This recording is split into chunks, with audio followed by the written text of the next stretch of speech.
Okay, we're going to go ahead and continue on with the domain and range notes. Here we have an unusual domain because, again, this is not a function, it's a relation, because we don't have a function. If we did the vertical line test, y could be 1 or it could be -2 when x is 2, and that right there makes it so it's not a function. What we've got is we have 3 pieces.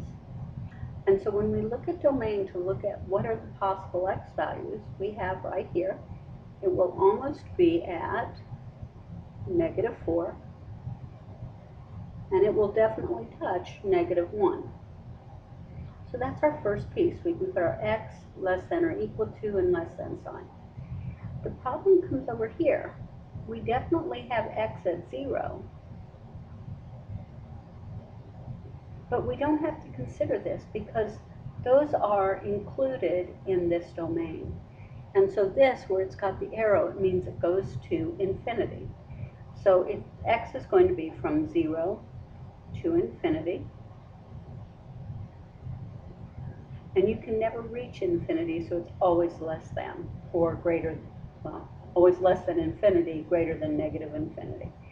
Okay, so now we're going to write our domain out using set builder notation. So now we have x such that, and we use our first piece here. So I have -4 is less than x, which is less than or equal to -1, or 0 is less than or equal to x, which is less than infinity. Now, this is not really the proper way to write this. It would have been far better for me to have written just x is greater than or equal to 0. So let me fix that real quick.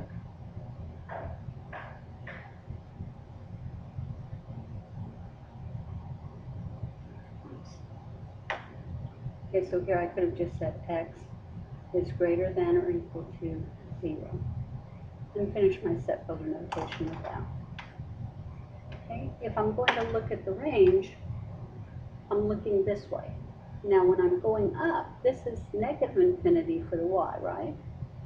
So this goes from -infinity all the way to 0. Then it hits again at 1, and it hits at 2. So this is kind of an unusual case. What we have here is we will have a y defined, so y such that. And again, when I put my y here, my y is going to be greater than -infinity and less than or equal to 0. So here I'll just say y is going to be less than or equal to 0. That's this piece right here. Or y will equal 1 right here, or y will equal 2. And that way, every possible y is included in the range. If we look at a function that looks more like a tangent, it's not a tangent. The width is it's too wide. But we have these dotted lines. These are asymptotes. And when you have an asymptote, it means the function can't touch it. And so here what we've got, we have an asymptote at -5 and at -1 and another at 3. So if I do my x in between again, it will just be x is greater than -5 or less than -1. Here x will be greater than -1 or less than 3. This is actually 2 parts. Now -1 will be in both, but it can't touch -1 because it is at an asymptote. So here our domain will read x such that -5 is less than x, which is less than -1,